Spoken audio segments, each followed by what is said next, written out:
دوسرے دن ابن زیاد نے اہل بیت کا تاراج کارواں ابن سعد کی سرکردگی میں دمشق کی طرف روانہ کیا۔ حضرت امام کا سر مبارک نیزے پر آگے آگے چل رہا تھا، پیچھے اہل بیت کے اونٹ تھے۔ ایسا محسوس ہوتا تھا کہ امام علی مقام اب بھی اپنے حرم کے قافلے کی نگرانی فرما رہے ہیں۔ اثنائے سفر میں سر مبارک سے عجیب عجیب خوارق و کرامات کا ظہور ہوا۔ رات کے سناٹے میں ماتم و فغاں کی رقت انگیز صدائیں فضا میں گونجتی تھیں۔ کبھی کبھی سر مبارک کے ارد گرد نور کی کرن پھوٹتی ہوئی محسوس ہوتی۔ جس آبادی سے یہ قافلہ گزرتا تھا ایک کوہرام برپا ہو جاتا تھا۔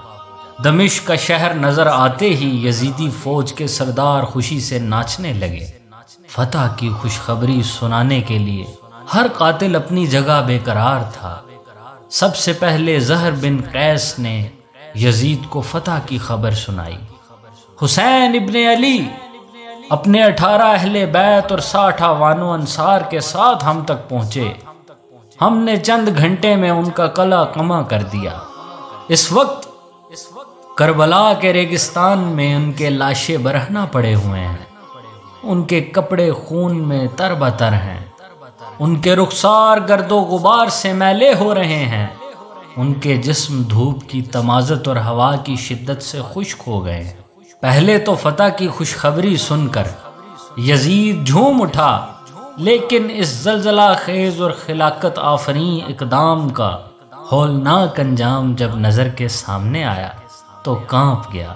بار بار چھاتی پیٹتا تھا کہ ہائے، اس واقعہ نے ہمیشہ کے لیے مجھے ننگے اسلام بنا دیا۔ مسلمانوں کے دلوں میں میرے لیے نفرت و دشمنی کی آگ ہمیشہ سلگتی رہے گی۔ قاتل کی پشیمانی مقتول کی اہمیت تو بڑھا سکتی ہے، پر قتل کا الزام نہیں اٹھا سکتی۔ اس مقام پر بہت سے لوگوں نے دھوکہ کھایا ہے، انہیں نفسیاتی طور پر صورتحال کا مطالعہ کرنا چاہیے۔ اس کے بعد یزید نے شام کے سرداروں کو اپنی مجلس میں بلایا، اہل بیت کو بھی جمع کیا اور امام زین العابدین سے خطاب کرتے ہوئے کہا، اے علی، تمہارے ہی باپ نے میرا رستہ کاٹا، میری حکومت چھیننا چاہی، اس پر خدا نے جو کچھ کیا وہ تم دیکھ رہے ہو۔ اس کے جواب میں امام زین العابدین نے قرآن کی ایک آیت پڑھی جس کا مفہوم یہ ہے کہ تمہاری کوئی مصیبت ایسی نہیں ہے جو پہلے سے نہ لکھی ہو۔ دیر تک خاموشی رہی۔ پھر یزید نے شامی سرداروں کی طرف متوجہ ہو کر کہا، اہل بیت کے ان اسیروں کے بارے میں تمہارا کیا مشورہ ہے؟ بعضوں نے نہایت سخت کلامی کے ساتھ بدسلوکی کا مشورہ دیا، مگر نعمان ابن بشیر نے کہا کہ ان کے ساتھ وہی سلوک کرنا چاہیے جو رسول اللہ صلی اللہ علیہ وآلہ وسلم انہیں اس حال میں دیکھ کر کرتے۔ یزید نے حکم دیا کہ اسیروں کی رسیاں کھول دی جائیں اور سیدانیوں کو شاہی محل میں پہنچا دیا جائے۔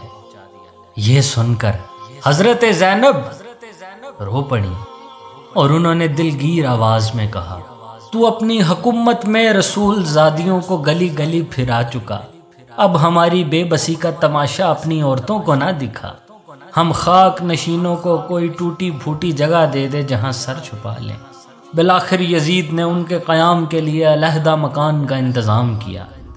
امام کا سر مبارک یزید کے سامنے رکھا ہوا تھا اور بدبخت اپنے ہاتھ کی چھڑی کے ساتھ پیشانی مبارک کی گستاخی کر رہا تھا۔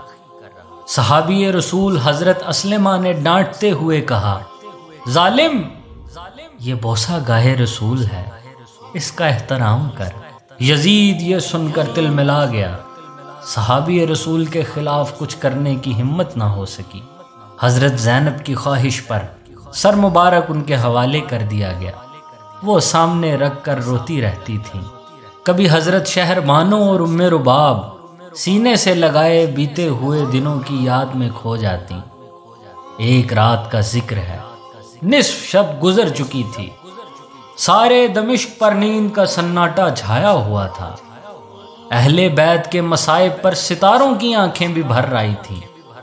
اچانک سادات کی قیام گاہ سے کسی عورت کا نالہ بلند ہوا، محل کی دیواریں ہل گئیں، دل کی آگ سے فضا میں چنگاریاں اڑنے لگیں۔ یزید دہشت سے کانپنے لگا، جا کر دیکھا تو حضرت زینب بھائی کا سر گود میں لیے ہوئے بلبلا رہی ہیں۔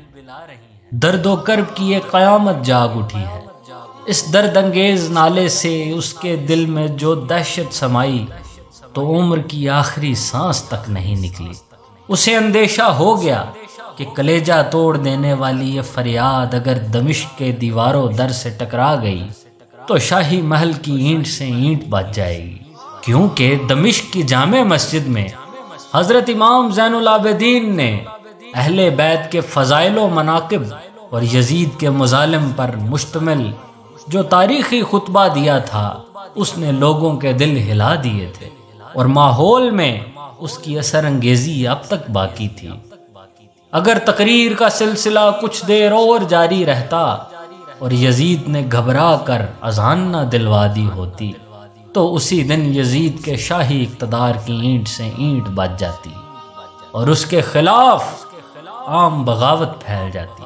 اس لیے دوسرے ہی دن نعمان ابن بشیر کی سرکردگی میں 30 سواروں کے اہل بیت کا یہ تاراج کارواں اس نے مدینے کی طرف روانہ کر دیا۔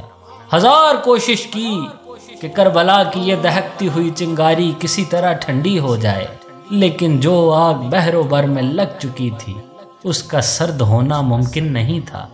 صبح کی نماز کے بعد اہل بیت کا دل گداز قافلہ مدینے کے لیے روانہ ہو گیا۔